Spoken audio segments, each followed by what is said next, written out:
Deus, uma boa noite abençoada para os meus amados irmãos.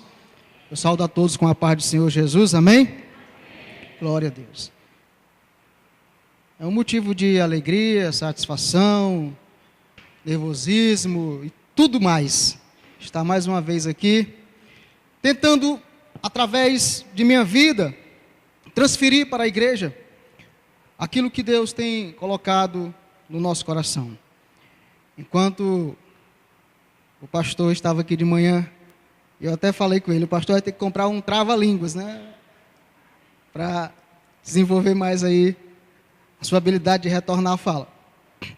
Queridos, vamos meditar na palavra do Senhor, que está no livro de Lucas.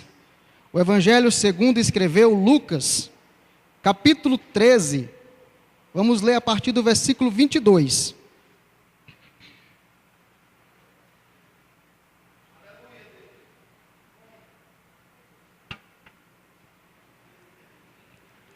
O Evangelho de Lucas, capítulo 13, versículo 22.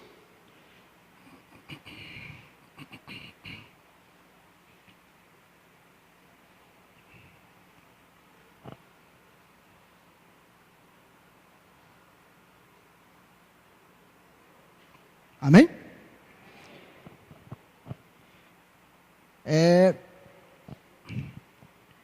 Leia comigo o que diz assim a palavra do Senhor. Evangelho de Lucas, capítulo 13, versículo 22, diz assim: E percorria as cidades e as aldeias, ensinando e caminhando para Jerusalém. E disse-lhe um: Senhor, são poucos os que se salvam? E ele respondeu: Esforçai, em algumas traduções de porfiai, por entrar pela porta estreita. Porque eu vos digo que muitos procurarão entrar e não poderão. Quando o pai de família se levantar e fechar a porta, e vós começar a desabater, porque estão fora, dizendo: Senhor, Senhor, abre-nos. E respondendo ele, vos disser: Não sei de onde vós sois. Então começarde a dizer: Temos comido e bebido na tua presença, e tu tens ensinado nas nossas ruas. E ele vos responderá: Digo-vos que não sei de onde vós sois. Apartai-vos de mim, vós todos que praticais a iniquidade. E ali haverá choro e ranger de dentes, quando virdes Abraão, Isaque e Jacó, e todos os profetas, no reino de Deus, e vós lançados fora. Amém? Feche os seus olhos, liga o seu pensamento com Deus. Pai, nós estamos aqui nesta noite, meu Pai, neste culto, para te adorar, engrandecer o teu nome, Senhor. E chegou um momento especial, Pai, que é o momento em que estamos aqui, ansiosos para ouvir a tua voz. Deus, de mim, tu sabes, nada tenho a oferecer, Pai. Sou tão pequeno e tão pecador quanto os meus irmãos, mas a tua graça e a tua misericórdia nos alcançou, Pai. E através de nós, meu Deus, tu nos usando para transmitir a tua palavra, Pai. Vem ser comigo agora, abençoa todos os ouvintes, meu Deus, e tudo que se levantar, meu Deus, contrário à ministração da tua palavra, o entendimento da tua palavra, Pai. Nós, através da autoridade, no nome de Jesus Cristo, repreendemos e lançamos fora. E a igreja diz amém. Glória a Deus. Meus queridos, como nós vimos aqui, Jesus ele percorria no ministério terreno de Cristo, ele não parava. Quando ele não estava numa cidade, ele estava em outra. Ele estava sempre levando o reino de Deus às pessoas. Jesus, ele tinha uma vida agitada. Certa vez alguém chegou: Mestre, eu vou aonde tu fores. E ele falou: olha, as raposas têm seus covis, as aves do céu têm seus ninhos, mas eu não tenho aonde encostar a minha cabeça. Ou seja, a minha vida é uma correria. Se você quiser vir, venha. mas eu não lhe prometo nenhum tipo de conforto, porque eu não tenho nem para mim. Eu vim aqui cumprir uma missão, de apresentar à humanidade o reino de Deus. Então os judeus, querido, eles muitas vezes não entendiam por que Jesus, ele operava os milagres e se apresentava como Messias. Porque esperavam se o Messias fosse um rei libertador, um rei guerreiro, que lutasse as causas do povo, um povo que vivia oprimido ali pelo Império Romano. Então, muitos esperavam que Jesus fosse pegar a espada, o Messias fosse esse guerreiro, que vinha da linhagem de Davi. Mas não era assim. Jesus, ele veio salvar o homem das garras do inimigo, ele veio trazer salvação, sim. Ele era um rei, sim. Ele era um mestre, sim. Mas ele mesmo vai dizer que o meu reino não é deste mundo. Ele veio apresentar o reino de Deus. Jesus tinha uma visão de salvação muito maior do que os judeus tinham na época. O judeu apenas pensava que a salvação era a libertação do povo das garras dos inimigos, os romanos. Jesus não, ele veio tirar o homem do inferno, das garras de Satanás, dar uma oportunidade desse homem um dia alcançar os céus. Então, o povo não entendia muitas vezes. E nesse contexto aqui, Jesus pregando, caminhando nas ruas, indo em direção a Jerusalém, e chega alguém e pergunta para ele: Senhor, mas vai ser poucos que serão salvos? Olha que pergunta interessante. Ele nem veio dizer assim: mas quantos serão? Serão muitos. E Jesus, ele não vai responder nem que sim, nem que não, e nem vai dar uma quantidade exata. Ele vai responder: olha, se esforce por entrar pela porta estreita, porque eu vos digo que muitos vão procurar e não conseguirão entrar. Então Jesus está falando aqui que há uma porta, que há um esforço, e que o homem tem que fazer esse esforço para passar por essa porta, que muitos irão ali tentar passar, mas não conseguirão. Imagina só que Deus nos dê o livramento de que de repente comece ali atrás ou aqui na frente um incêndio grande. Aquelas portas são largas, mas ficarão estreitas para a multidão que vão tentar passar ali de uma vez. Quanto esforço muitas vezes nós não iremos fazer para se salvar do fogo, né? Esse mesmo esforço ele tem que estar no nosso coração, porque há um fogo, há um fogo eterno, e de que nós devemos nos esforçar para fugir deste fogo. Então Jesus está dizendo aqui, há um esforço que tem que ser feito. Ele vai dizer antes que é o seguinte, que o caminho é estreito, a porta é apertada. O caminho e a porta que levam à salvação são estreitos e apertados, e muitos não vão conseguir passar. A porta da graça, a porta do céu. Mas por que muitos não vão conseguir passar por esta porta? Meu querido, é porque não é de qualquer jeito, e não é de qualquer maneira que se conquista o reino dos céus.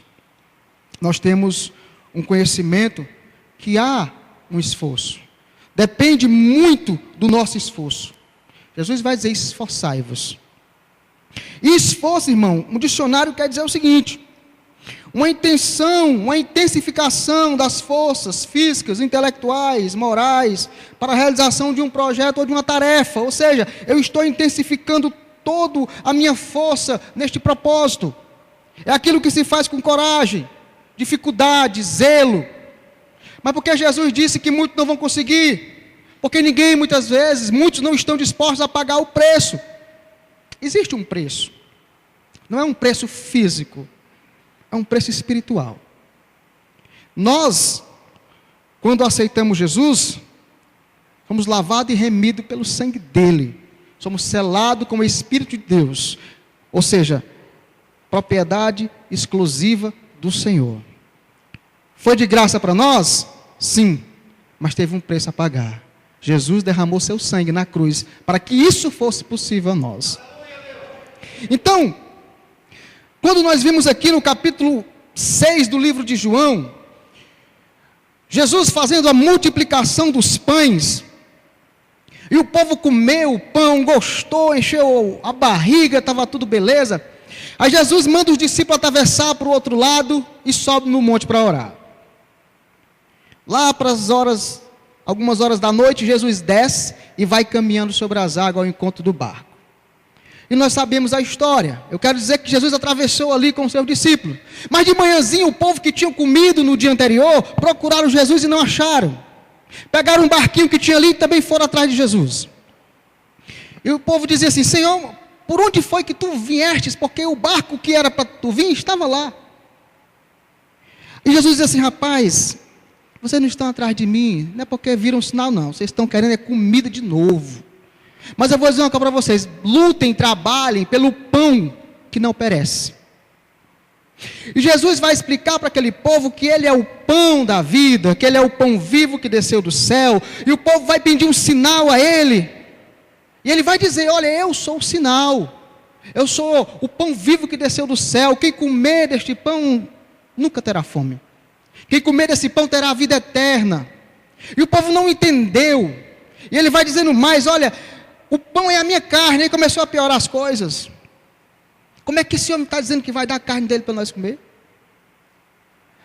Aí o povo vai contender com Jesus: Jesus, nossos pais comeram do pão que caiu do céu, se referindo ao maná no deserto. Ele falou: não é isso daí não, rapaz, isso aí, os seus pais comeram esse pão e já morreram.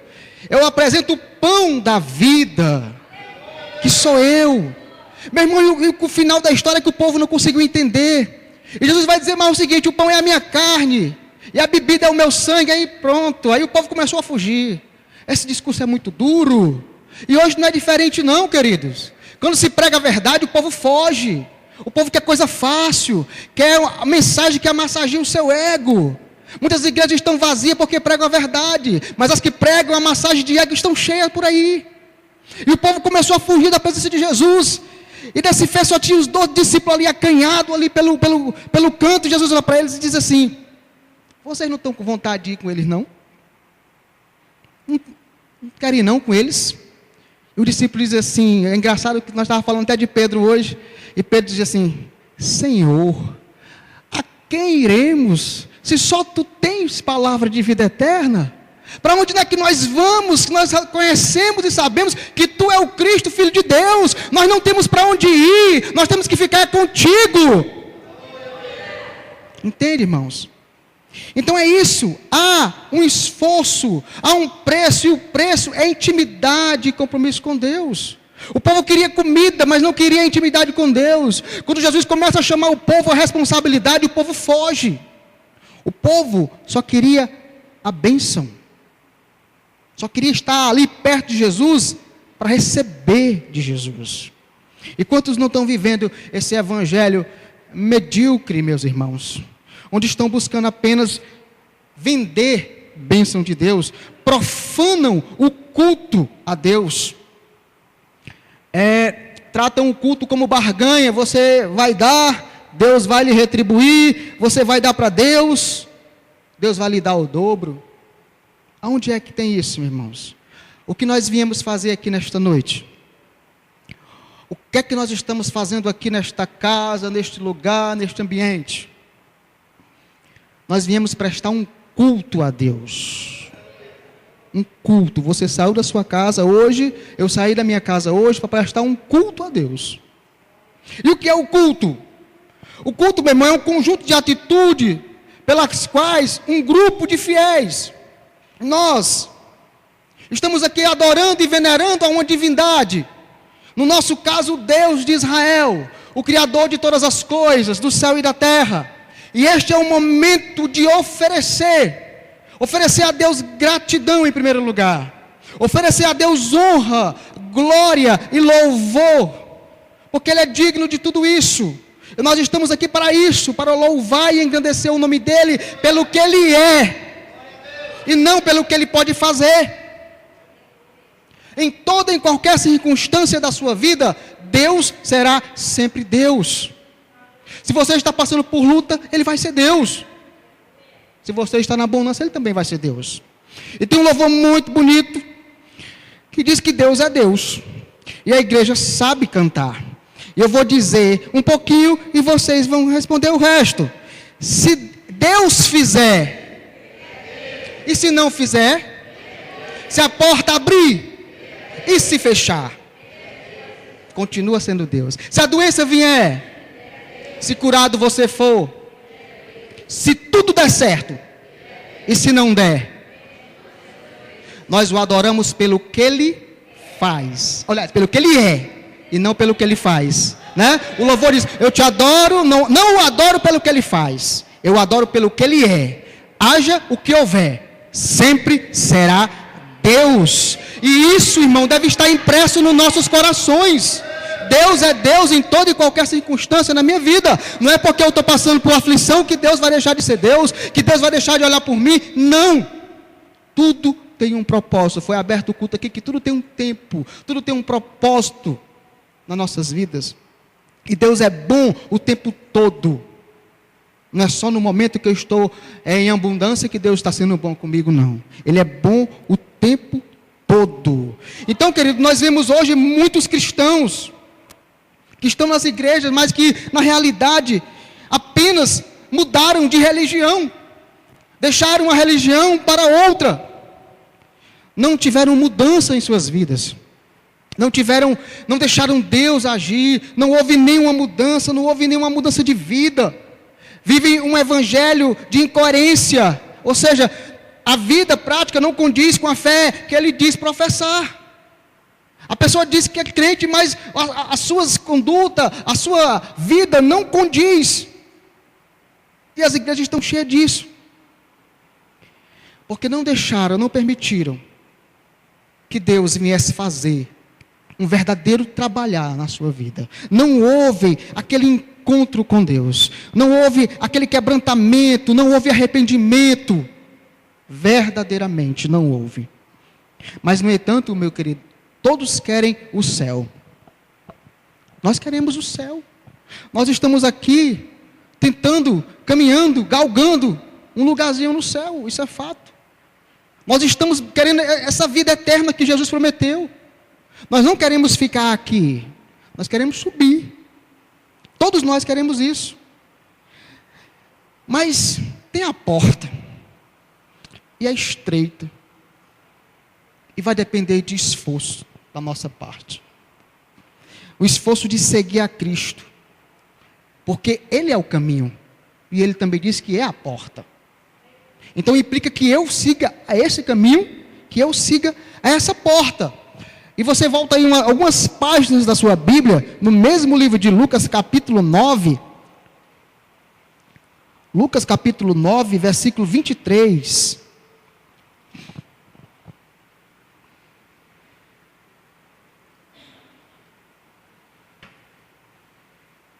Lucas 9, 23. Olha o que Jesus está dizendo aí, querido. Mesmo livro de Lucas, capítulo 9, versículo 23. Amém? Olha que interessante. Se alguém quer vir após mim, negue-se a si mesmo, tome cada dia a sua cruz e siga-me. Olha que interessante. Se alguém é voluntário, viu? Se você quiser, se eu quiser, se alguém quiser. Então muitas pessoas dizem que seguem a Jesus, mas apenas seguir a Jesus, antes eu tenho que cumprir 2 preceitos, que é negar a mim mesmo e tomar a minha cruz. Depois eu estou adepto a seguir. Então, é um chamado voluntário. Essa expressão aqui, querido, vir após mim, ela significa se unir a Ele, estar unido a Ele. Aqui Jesus fala isso porque Ele pregava para multidões. Então só ir atrás de Jesus não quer dizer que é um seguidor de Jesus. Só as pessoas que vão para a igreja não quer dizer que elas são seguidoras de Jesus. Não. Existe algo mais. Significa algo mais. E o primeiro esforço que Jesus está dizendo aqui, esforçai-vos. O primeiro esforço é negar a nós mesmos. É renunciar a nós mesmos. E esse negar a nós mesmos, a mim mesmo, o que é, irmão? É amar a Deus acima de todas as coisas, é ser fiel à causa do Evangelho, acima de qualquer aspiração pessoal. Ou seja, Jesus em primeiro lugar em nossas vidas. Negar a mim mesmo é negar a minha natureza decaída. Ou seja, o velho eu que tenta todos os dias nos desviar dos caminhos de Deus, tenta todos os dias nos fazer cair nos nossos desejos e nas nossas concupiscências. Negar a si mesmo é renunciar toda a nossa confiança na nossa natureza própria, na nossa religiosidade e na capacidade nas nossas obras de depender de alguma coisa. É exclusivamente entender que a salvação vem de Deus e todos os méritos é de Cristo. Todos os méritos é de Cristo. Então, para isso, vai depender que eu tenha um pulso. Vai pedir de mim, de você, que nós venhamos ter uma disciplina para poder subjugar as nossas vontades e os nossos desejos, que muitas vezes são desejos rebeldes e que nos levam para longe de Deus. Nos leva a fazer o que não queríamos fazer, a falar o que não deveríamos falar, e acima de tudo, deixar de fazer aquilo que é certo e aquilo que é necessário fazer. Negar a si mesmo é renunciar às nossas próprias vontades, em prol da vontade de Deus. E entenda uma coisa, as nossas vontades, elas vão quase sempre nas contramão da vontade de Deus. Eu vou dar dois exemplos aqui, bem rapidinho. Jesus diz na sua palavra, que a vontade dele para nós, é que nós amemos os nossos inimigos. Olha que lindo. Aquele que nos odeia, aquele que não gosta da gente, a gente tem que amar essas pessoas. Qual é a vontade do ser humano? Amar o inimigo, que conversa é essa? Então, essa vontade de Deus e a nossa vontade humana é outra. O que é que Deus diz aqui? Ore pelos que vos perseguem, olha isso. A pessoa só vive te perseguindo, aquele vizinho é chato, enchendo você, e você tem que orar por ele. A vontade não é assim, né, irmão? A vontade humana não é essa.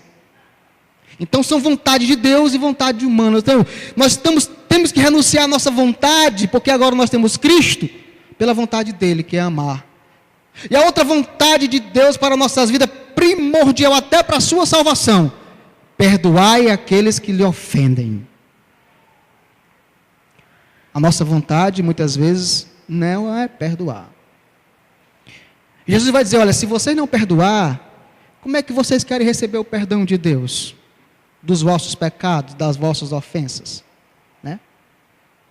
Então é primordial para a salvação que nós liberemos perdão. Isso, deixar a vontade de Deus agir na minha e na sua vida, isso é ser servo. Isso é servir a Deus. Aí você me pergunta, irmão, mas não é fácil. E quem foi que disse que é, irmão, fácil? Para Jesus também não foi fácil, irmãos. Para Jesus estar no Getsêmani, atribulado até a alma, porque já chegava a hora de ele passar por um processo doloroso, do qual ele não devia nada para passar. E ele vai ali dizer, olha, eu estou atribulado até a morte, eu estou aflito, e leva 3 discípulos para orar com ele, e o discípulo dorme, e ele está ali na hora, e vem, o discípulo está dormindo, e ele se aflige, como é que você pode ser, nem uma hora vocês querem vigiar comigo? Pergunte para Jesus se foi fácil. Ele vai dizer uma coisa interessante, ele vai perguntar para Deus se era possível Deus consumar a obra de salvação na vida do homem, sem que ele precisasse ir para a cruz. Senhor, Pai, se possível for, o Senhor passe de mim esse cálice. O que é que Cristo estava dizendo? Senhor, se tem algum meio, alguma forma de eu não passar pela cruz. Mas Jesus sabia que não tinha. Mas ali era a humanidade de Jesus. Jesus como um homem sofrendo ali a dor da morte. E não era uma morte qualquer, vamos já falar sobre isso. Então ele pergunta para Deus: olha, se tiver alguma forma, algum meio, que eu venha a passar sem beber esse cálice. Aí ele vai dizer: Pai, mas que não seja feita a minha vontade, mas a tua vontade. Você entende isso, irmão? Não era fácil para Jesus dar a sua vida ali, por amor a mim e a você, porque Jesus não tinha nenhum pecado, a cruz era nossa, era uma responsabilidade nossa, mas Deus por amor mandou o seu único filho, para derramar seu sangue, para nos dar uma oportunidade de salvação. Não foi fácil para Jesus, e por isso que Jesus é o nosso referencial de servo. Ele foi fiel até a morte, e Paulo vai dizer que foi morte de cruz. Olha aí, ele se esvaziou da sua glória, deixou o seu trono de glória e desceu, se fez homem, se fez servo, e na modalidade de servo, se humilhou a si mesmo, sendo fiel a Deus até a morte. E Paulo vai dizer morte de cruz. Por que morte de cruz, irmão? Porque a morte de cruz, irmão, era a morte mais dolorosa, era a morte mais lenta, era a morte mais sofrida, e era apenas para bandido, criminoso, assassino, malfeitor. Um homem que só fez o bem pela humanidade, que curou enfermos, que pregou o reino de Deus, estava ali como malfeitor, e não tinha feito nada. Ele foi caluniado. Então, a morte de cruz, ela é dolorosa. O condenado, ele apanhava, ele era açoitado. Acho que todos nós aqui já assistimos Uma Paixão de Cristo por Mel Gibson, que ele tenta retratar o máximo possível, e aquele não chega nem aos pés. E se você assistir as lapadas que Jesus levou ali, você chora. Então ele apanhou, bateram com caniço na cabeça dele, blasfemaram dele, zombaram dele, cuspiram nele. E nada disso não doeu, irmão. Pergunte para Jesus. Quando chegar no céu, pergunte para Jesus: Senhor, foi fácil? Ele vai dizer que não. Mas ele vai mostrar: foi por amor a você. Foi por isso que você está aqui hoje. Porque um dia eu me dispus a passar por tudo aquilo por você. Então Jesus, ele foi ali humilhado, escarnecido, e não precisava. Ele podia muito bem não passar por aquilo. Então, a exemplo de Cristo, nós devemos nos esvaziar de nós mesmos, para receber o Espírito Santo, a graça de Deus em nossas vidas. E fazendo uma análise introspectiva de nossas vidas, que é: será que nós estamos sendo servo à maneira que Deus quer? Ou será que estamos sendo servos de nós mesmos, andando nas nossas próprias vontades? Será que temos aberto, deixado tudo que somos, ou tudo que achamos ser, para ser aquilo que Deus realmente quer que sejamos? Isso é uma mensagem para que nós venhamos a pensar, nós venhamos a refletir sobre isso. Será que hoje eu e você podemos dizer que nós somos verdadeiramente servos do Senhor Jesus?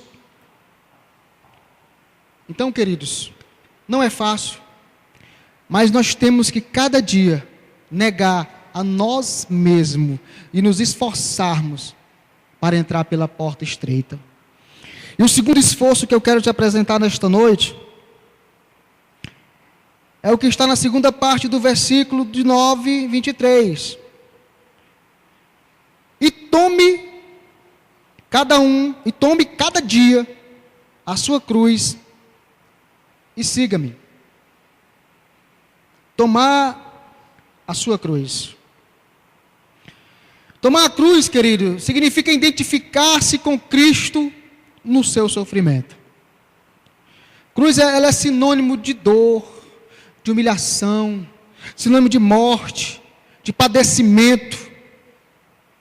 Mas é padecimento por amor. Padecimento porque houve um amor que no mundo não tem explicação para esse amor, que foi o que Cristo fez por nós. Por amor, foi ali e disse: não, essa cruz, esse fardo, eu vou levar por eles, porque nós não suportaríamos o que Jesus passou. Então tomar a cruz hoje é nós suportar por amor a rejeição, a calúnia, a injustiça, a blasfêmia que muitas vezes se levanta contra nós. E é bem facinho, né, irmão?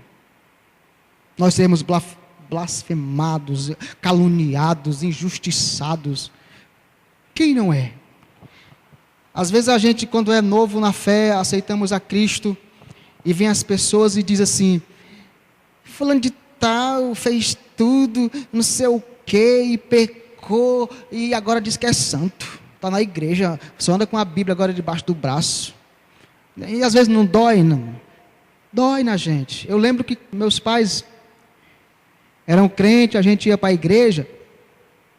Eu tinha uns 10 anos, 9 anos. E na boca das pessoas nós não tínhamos nome. Eu e o meu irmão que está ali, nós éramos chamados de pecadinho. Tinha uma senhora lá que ela, para se referir a nós, ela dizia assim: ali é o pecadão e o pecadinho. Eu era o pecadão e ali era o pecadinho. E eu lembro disso, irmão. Nós éramos crentes pecador. Né? Então, aquilo era calúnia, injúria. E a gente sente isso. E nós somos culpados porque somos pecadores. Mas você imagina isso sobre Cristo. Se nós nos sentimos mal quando somos caluniados, quando alguém levanta um falso contra nós, agora imagine Cristo, o que Ele não passou por nós. E até onde estamos dispostos a sofrer por amor a Cristo? Tinha um louvor, acho que era o último: sofrer contigo é melhor do que errar. Até onde estamos dispostos a sofrer com Jesus, para acertar o caminho de vida eterna?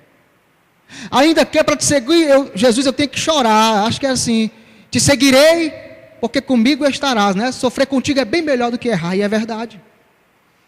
É verdade, irmão. Nós devemos estar dispostos a passar por essas coisas, por amor de Jesus. Nós temos que estar dispostos a pagar o preço de ser fiel até a morte, porque aos fiéis Deus dará a coroa da vida. É isso que está escrito na Bíblia: ser fiel até a morte e dar-te-ei a coroa da vida. Ou será que nós vamos fazer igual a Pedro? Jesus anunciando aqui a sua morte e tudo que ele ia passar, e Pedro vai dizer: Senhor, só se for eles aqui, mas eu vou ir contigo até a cruz, eu vou contigo até a morte, eu até morreria contigo. Mas eu não sei eles, os 11 aí, mas eu? Jesus: Pedro, antes que o galo cante, tu vai me negar 3 vezes. Não, conversa. Né? Então nós estamos dispostos, até onde estamos dispostos. E esse mesmo Pedro, depois de convertido e cheio do Espírito Santo, na sua epístola, de 1 Pedro capítulo 4, versículo 14, vai dizer o seguinte: se nós, pelo nome de Cristo, sofremos, somos bem-aventurados. É melhor sofrer como cristão, é motivo de glória a Deus. Esse é sinal que a glória de Deus repousa sobre nossas vidas.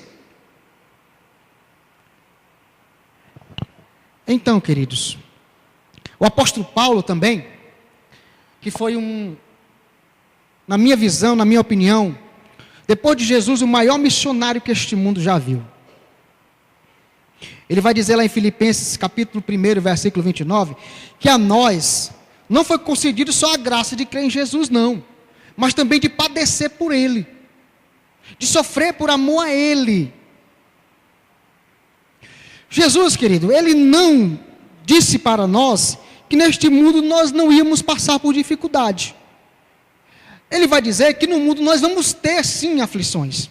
Mas ele vai dizer uma coisa interessante: tenham bom ânimo. O que é isso? Se animem para que vocês possam lutar nas aflições. Se animem para que vocês possam suportar as aflições. Porque uma pessoa desanimada, meu irmão, por mais que ela tenha certeza de vitória, ela não sai do canto.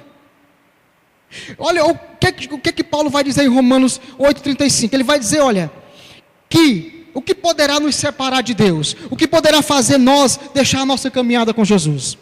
Ele vai dizer: será a tribulação, será a angústia, será a perseguição, será a fome, será a nudez, ou o perigo, ou a morte, que é a espada. O que vai fazer o cristão se separar do amor de Deus? E ele vai dizer uma coisa interessante, que em todas essas coisas que eu falei, nós somos mais do que vencedores. O que nós precisamos é nos animar para lutar e receber a promessa que foi dita: vocês vão vencer. É isso que falta em nós. Quando vem a tribulação, quando vem a angústia, a tendência do homem é fraquejar mesmo, é desanimar mesmo. Mas Jesus: vocês vão ter aflição, mas tenham bom ânimo, eu venci, e vou dar poder para que vocês possam também vencer. Então nós, como cristãos, nós só temos que nos apegar a essas coisas de Jesus, a apegar às promessas de Jesus. O que tiver de enfrentar, querido, nós vamos enfrentar, sabendo que Deus é conosco todos os dias. Isso é a melhor promessa que Jesus deixou. Eu vou, mas eu vou enviar outro Consolador, que estará com vocês todos os dias. É a minha essência, a minha presença vai estar com vocês todo dia. E essa é a promessa que nós devemos todo dia acordar e dizer: bom dia, Espírito Santo, eu sei que tu estás comigo e não tem me desamparado em nenhum momento. Porque Jesus prometeu isso. Que bom que ele prometeu isso. Aí eu pergunto: muitas pessoas acham difícil ser crente, mas é muito difícil ser crente. A igreja proíbe um bocado de coisa, a igreja proíbe isso, proíbe aquilo. Irmã, a igreja não proíbe nada, a Bíblia não proíbe nada. Através da Bíblia você vai conhecer o caminho correto e vai conhecer o caminho errado. Jesus, aliás, o próprio Deus, ele mesmo vai dizer: eu coloco aqui 2 caminhos diante de vocês, um caminho de morte e um caminho de vida, mas eu vou dar uma dica muito interessante: escolha o caminho de vida. Tudo é lícito, mas nem tudo convém. Tudo você pode fazer. Agora, convém um cristão fazer certas coisas? Não. Convém um cristão estar aí embriagado com drogas e bebedice? Convém? Não. Mesmo porque é um dano à nossa saúde. O cigarro é um dano à saúde, a bebida é um dano à saúde. Quantos estão nas ruas, meu irmão, porque não contiveram os seus vícios e hoje estão largados nas ruas? Quantos estão nas ruas porque são alcoólatras, pais de famílias que abandonaram suas famílias, suas casas, que as mulheres abandonaram porque não se controlaram no seu vício e hoje vivem nas ruas? Quantos e quantos? Quantos não perderam família, esposa e filhos por causa de vícios? Isso é correto um cristão? Convém a um cristão viver assim? Não. E tantas coisas que você, através da palavra de Deus, vai aprendendo como um cristão deve se comportar. Jesus, ele vai moldando a cada dia o nosso caráter. Assim nós damos lugar a ele. Ele vai fazendo um trabalhar e um mover. Eu creio que todos que estão aqui não se arrependeram de um dia entregar suas vidas a Jesus. Antes tivessem feito isso. Tem muitas pessoas que estão sofrendo hoje por erro do passado, que se tivessem conhecido Jesus há tempos atrás, talvez não tivessem cometido alguns erros na vida e não tivessem sofrendo hoje as consequências. Então Jesus, ele não vem para atrapalhar a vida do homem, não. Ele vem para ajudar o homem a ter uma vida plena aqui e ainda a salvação da sua alma. Essa é a finalidade da igreja. A finalidade da igreja é levar o pecador até Cristo, entendendo que nós somos pecadores, necessitamos nos arrepender dos nossos pecados e ir até Jesus. Porque hoje em dia as igrejas têm esquecido de pregar a cruz de Cristo. Você necessita de Cristo. Você precisa passar pela cruz para receber perdão, receber a paz de estar de bem novamente com Deus. Jesus, ele veio se fazer essa ponte que existia no abismo que separava o homem de Deus. Chama-se Jesus Cristo. Nós só vamos a Deus através de Jesus. Então Jesus, ele é muito importante nas nossas vidas, porque ele é o caminho que nos vai levar ao céu. Então é por isso que nós devemos sempre pregar Jesus, que o homem precisa de Jesus. Antes de uma casa nova, de um carro novo, de um bom emprego, você precisa de Jesus na sua vida. Jesus na sua vida. Ele vai lhe abençoar quando você verdadeiramente se entregar a Ele. Então não é difícil ser crente no Brasil, não. Difícil ser crente no Oriente Médio, onde lá você não pode nem pronunciar o nome de Jesus, que você é preso ou morto. Aí é difícil. Aqueles cristãos do Oriente Médio, eles sofrem na pele isso aqui que foi ministrado. Morrem por amor a Cristo, mas não negam o nome de Cristo. Lá é difícil, aqui não. Como Paulo fala, será que é a fome, a nudez? Ele vai dizer que nada, nem anjo, nem potestade, nem principado, nem qualquer outra criatura, nem morte, nem vida, nada poderá ter poder que possa separar o cristão do amor de Deus. Porque muitas vezes, quando ele fala em morte, às vezes a gente fica triste com a morte de um ente querido e diz, por que Deus não salvou? Por que Deus não curou? Mas nós vemos, se Ele curar, Ele é Deus, se Ele não curar, Ele é Deus também. Quem sabe não era um propósito dEle levar aquela pessoa. Então, às vezes, as pessoas se afastam da igreja porque Deus não fez algo por elas. Então, querido, nós temos que entender que acima de tudo está a vontade de Deus. E nós, como cristão que somos, temos que abrir o nosso coração para que Deus realize a vontade dEle em nós. Isso é fundamental para nossas vidas. Por muito nós, hoje, queremos desistir dos caminhos do Senhor. É muito fácil um cristão hoje sair dos caminhos do Senhor. Porque muitos hoje, querido, não estão vindo para a igreja com aquele propósito de prestar o culto verdadeiramente. Hoje, é muito comum você dizer assim, eu vou para a igreja receber a minha bênção. Meu irmão, a bênção é você. O milagre é você. Você não entendeu ainda? Você é o milagre, você é a bênção. Você é uma obra-prima do Senhor. Jesus, Ele quer que nós entendamos isso, que só em nós estarmos aqui respirando já é o maior milagre. Não precisa acontecer nada de extraordinário na minha vida para hoje eu dizer, hoje eu vivi o milagre do Senhor. Eu me recordo de uma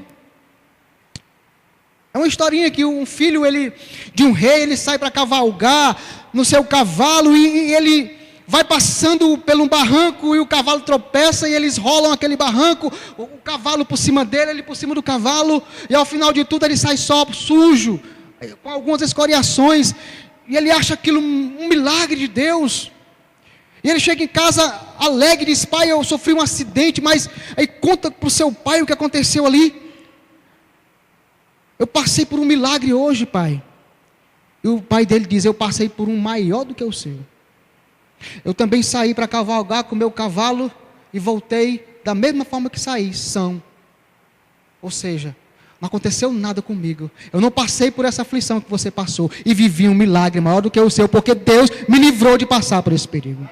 Então muitas vezes nós estamos esperando alguma coisa acontecer para glorificar a Deus, para dizer que Ele é santo, para dizer que Ele é glorioso, digno de honra e glória. Não, querido, você pode fazer isso porque você é a glória de Deus, você é a glória de Jesus refletida. Então, meu irmão, que nós viemos a entender que não devemos abandonar Cristo por qualquer coisa. Muitas pessoas estão apenas nas igrejas, esperando uma brechinha aqui, o irmão não falou comigo, o pastor não foi me visitar, isso e aquilo outro, a pregação é dura, não sei o que, eu vou sair dessa igreja, eu não vou mais para isso. Não sofrem nem uma unha do que Cristo sofreu, e já estão pensando em largar tudo, já estão pensando em desistir de tudo, aquilo não é para mim não. Irmão, dê a oportunidade a Jesus transformar a sua vida. E você depois me dirá quão glorioso e maravilhoso é ter Cristo como Senhor e Salvador da sua vida. Você não pode dizer daquilo que você não experimentou. Nós não podemos falar do que não conhecemos. Nós podemos falar daquilo que vivemos, da vida de Cristo em nós. Então eu convido você a isso. Então Jesus, a palavra vai dizer o seguinte, que antes de seguir a Jesus, eu tenho que tomar alguns preceitos, negar a mim mesmo e tomar a minha cruz. São 2 preceitos fundamentais. Depois disso, nós estamos aptos a seguir Jesus, a estar na sua presença, a compartilhar a sua presença, a sua companhia, o seu amor e o seu cuidado, todos os dias. Mas antes eu tenho que observar a palavra de Deus. E não só observar, como a cada dia da minha vida, tentar colocar em prática. Você não é crente porque você está aqui. Você é crente porque você serve a um Deus vivo. E onde você for, a glória de Cristo vai resplandecer no seu rosto. E as pessoas vão ver que você é diferente.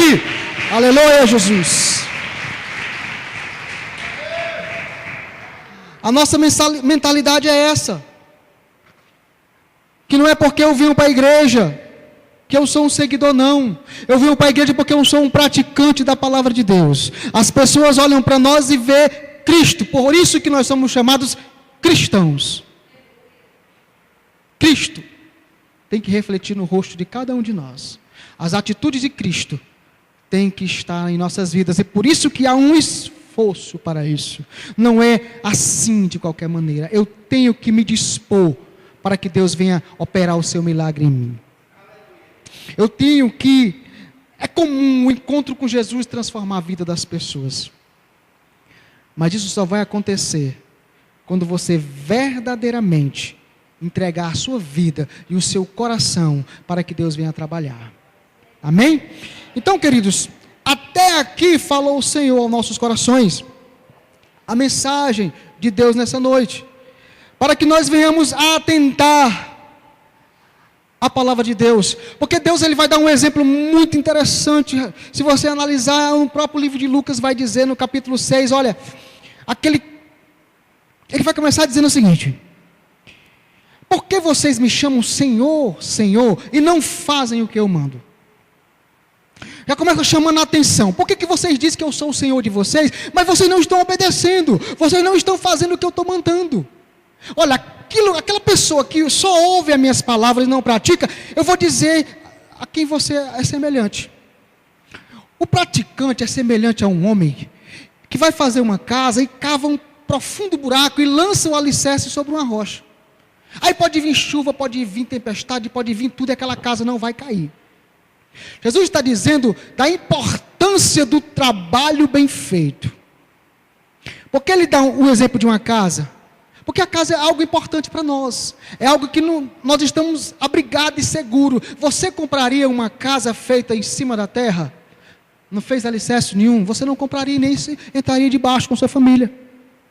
E Deus vai dar esse exemplo. Vocês são igual uma pessoa que faz uma casa bem firmada.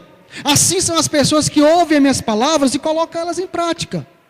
Já os que só ouvem pelo ouvido e saem pelo outro, são igual pessoas que fazem uma casa em cima de uma areia. Ou seja, você está tendo todo um trabalho, mas não vai servir de nada. No final, é perdido. No final está tudo perdido. Porque veio só ouvir, não praticou. Então a importância de seguir a Jesus é nisso. É praticar a sua palavra. Todos os dias, buscar a orientação de Deus para a cada dia galgar um degrau após o outro, de glória em glória, rumo ao céu, até atingir uma estatura de Cristo. Amém? Foi só até aqui que o Senhor falou no meu coração. Que você glorifica o nome do Senhor. Eu já chamo o pastor Flávio.